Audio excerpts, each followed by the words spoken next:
अस्सलाम वालेकुम। 5 अक्टूबर को नागपुर में सेवा की दूसरी स्टेट लेवल कॉन्फ्रेंस बहुत कामयाबी के साथ में मुनक्किद हुई अल्हम्दुलिल्लाह, जिसमें भाई इमरान प्रतापगढ़ी ख़ास तौर से आए थे, एडवोकेट फिरदौस मिर्ज़ा थे, डॉक्टर वजाहत मिर्ज़ा थे और पूरे महाराष्ट्र भर से सेवा के जो काम करने वाले लोग हैं, जो सोशल वर्कर्स हैं, प्रोफेशनल्स हैं और ख़ास तौर से नागपुर के तमाम दानिश्वर इस कॉन्फ्रेंस में शामिल हुए। और इस कॉन्फ्रेंस में जो बातें हुई, जो लोगों के तासुरात आए, उस पर से यह एहसास हुआ कि ये जो सेवा का मॉडल है, ये शायद कहीं न कहीं ये कामयाब मॉडल है, ये अच्छा मॉडल है। तो इस लिहाज से एक ख़ास नुक्ता सीरतुन नबी से मेरे ज़हन में आया, वो मैं आपके सामने रख रहा हूँ। सेवा का जो मॉडल हमने सीरतुन नबी से अख़ज़ किया है, वो ये है कि हमको बिना रिज़ल्ट की परवाह किए काम करना है। हमारे इख्तियार में जितना है, वो ये कि हम काम कर सकते, अपनी सलाहियत, अपना पैसा, अपना जिस्मानी ताकत, अपनी दिमागी ताकत हम लगा सकते। हमको रिज़ल्ट की परवाह नहीं करना है। और यही गलतियां शायद बहुत सारी तंजीम में बहुत सारे लोग करते कि हम थोड़े दिन काम करने के बाद में ये सोचने लगते हैं कि भाई रिज़ल्ट नहीं आ रहे और रिज़ल्ट आना चाहिए। तो गलती हमसे ये हो रही है कि हमको ये महसूस होता है कि हमारे काम के बुनियाद पर, हमारी मेहनत के बुनियाद पर हम जो भी कर रहे हैं, उसके बुनियाद पर रिज़ल्ट आते हैं। सरासर ये गलत है। हमारे काम और हमारी मेहनत के बुनियाद पर रिज़ल्ट नहीं आते। और वही ये ख़ास नुक्ता जो सीरतुन नबी से है, मैं आपको बता रहा हूँ कि हम सबको मालूम है कि आप सल्लल्लाहु अलैहि वसल्लम ने जब इस्लाम की तबलीग और इस्लाम की दावत का काम मक्के में शुरू किया, ये वो शहर था जो आपका अपना शहर था। आप वहाँ पर सादिकुल अमीन आपको कहा जाता था। और आपने मुसलसल पूरी शिद्दत के साथ, पूरी ताकत के साथ 10 साल तक मुसलसल काम किए। उसके बावजूद भी बज़ाहिर नज़रों से हमको कोई रिज़ल्ट नज़र नहीं आता, बल्कि ये हुआ कि 10 नबवी में आपको ताइफ़ का सफ़र करना पड़ा। मतलब कि आपको इतना वहाँ पर सताया गया कि आखिर में ये ऐलान हो गया कि अब मोहम्मद सल्लल्लाहु अलैहि वसल्लम को शहीद किया जाए। अब तसव्वुर करिए कि वो हमारे और आपके आका सल्लल्लाहु अलैहि वसल्लम जो इमामुल अंबिया है, जो रहमतुल आलमीन है, इतनी मेहनत करने के बाद में ये रिज़ल्ट आ रहा, और वो भी साल 2 साल की मेहनत नहीं है, पूरे 10 साल की मेहनत है। और कितनी शिद्दत से है मुझे बताने की ज़रूरत नहीं है। उसके बावजूद भी ये मामला बना कि आपको मक्का छोड़कर रातों रात ताइफ जाना पड़ा।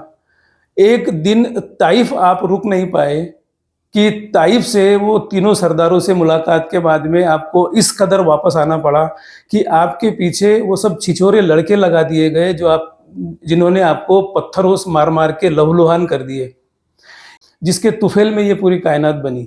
एक इंसानी तसव्वुर से हमको समझने की ज़रूरत है कि आप सल्लल्लाहु अलैहि वसल्लम इतनी शिद्दत से मेहनत कर रहे, बज़ाहिर रिज़ल्ट नज़र नहीं आ रहे, इतने सताए गए कि आपकी जान लेने का आम ऐलान हो गया। शहर छोड़ के जाना पड़ा, वो अपना शहर जहाँ आप पैदा हुए थे, जहाँ पर गए वहाँ पर एक दिन से ज़्यादा रुक नहीं पाए। अब सीन ये है, हालात ये है कि मक्के में आप दाखिल नहीं हो सकते और ताइफ में रह नहीं सकते। वो पोजीशन को हमने एक इंसानी एंगल से तसव्वुर करना चाहिए कि एक मिशन पे आप काम कर रहे हो तो अल्लाह किस लेवल तक आजमाता है, अल्लाह किस लेवल तक आजमाइश लेता है हमारी, कि जिस काम के लिए हम खड़े हुए हैं वो वाकई क्या अल्लाह की रज़ा के लिए है या फिर अपनी कोई अना या अपने नाम के नमूद के लिए है। अल्लाह के रसूल की सीरत से हमको ये मिलता है कि हमको मुसलसल काम करते जाना है बिना रिज़ल्ट की परवाह किए।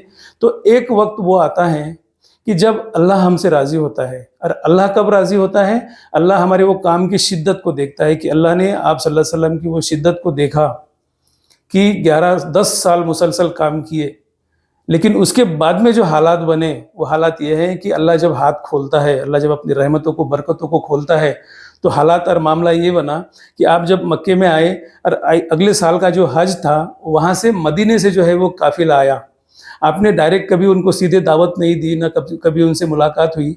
एक तरफ आप मक्के में मुसलसल दावत दे रहे, वहाँ काम नहीं बन रहा, लेकिन अल्लाह जब आपकी मेहनतों से राज़ी हो गया, मैं ये इंसानी तस्वुर की बात कर रहा, मैं ये बिल्कुल नहीं बोल रहा कि अल्लाह पहले राज़ी नहीं था आप सल्लल्लाहु अलैहि वसल्लम से और बाद में राज़ी हुआ। ये तो अल्लाह और उसका रसूल ही जाने कि उनका क्या रिश्ता है, हम तस्वुर भी नहीं कर सकते। लेकिन एक इंसानी एंगल से समझने के लिए अल्लाह ने जो हमारे लिए मिसाल पेश की है, सीरतुन नबी, और सीरतुन नबी ये सर्टिफाइड तरीका है कामयाबी का। मैं उस ज़िमन में बात कर रहा हूँ कि 11वें साल का जो हज था, मदीने से एक काफ़िला आया, आपने दावत दिए اور وہاں وہ قافلے میں کے کچھ افراد نے فوراً بیعت کر لیے. انہوں نے کہا کہ ہمارے ساتھ میں کوئی بھیجیے مدینہ جو ہم کو قرآن پڑھائے سکھائے. اللہ کے رسول نے 2 صحابیوں کو بھیجے. 12ویں سال کے حج میں جب وہ واپس آئے تو وہ 75 افراد، غالباً 72 آدمی اور 3 عورتیں ایمان قبول کروا کر لائے. اور وہاں پر جو ہے پھر وہ بیعت ہوئی وہ قافلے اور ان کے صحابیوں کے ساتھ میں. اور انہوں نے آپ کو دعوت دی ہے کہ آپ مدینہ آئیے، مدینہ کو اپنا بیس بنائیے، مدینہ کو اپنا مرکز بنائیے. ہم آپ کی ایسی حفاظت کریں گے، آپ کا ایسا ساتھ دیں گے جیسے اپنے اہل و عیال کو دیتے ہیں. جو 10 سال مدینہ کی زندگی ہے اس میں پورے عرب میں اسلام غالب ہوا.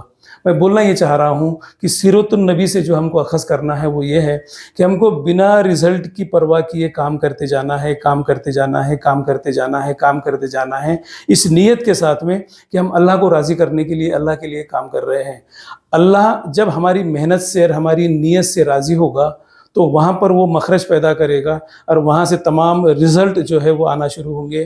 جو ہمارے ساتھ میں ہم کو محسوس ہوتا ہے کہ سیوا کے ساتھ میں ہوا کہ 10 سال 11 سال کی مسلسل محنت کے بعد میں آج یہ معاملہ ہے. اس کانفرنس کے بعد میں ہم کو محسوس ہوا کہ اب یہ کام شاید پورے بھارت میں نافذ ہونے کو تیار ہے کہ اللہ کے لیے رزلٹ کی پرواہ کیے بنا کام کریے. رزلٹ نظر نہیں آ رہے ہیں تو اپنے آپ کو مایوس مت کریے، کیونکہ منکر نکیر جو ہمارے کندھوں پر بیٹھے ہیں وہ ہمارا اعمال نامہ لکھ رہے ہیں، ہماری نیکیاں بڑھ رہی ہے. ہم کو مسلسل کام کرتے جانا ہے. انشاءاللہ ایک وقت آئے گا کہ اللہ راضی ہوگا اور یہ کام جو ہے وہ کام کامیاب ہوگا، سرسب ہوگا اور نافذ ہوگا.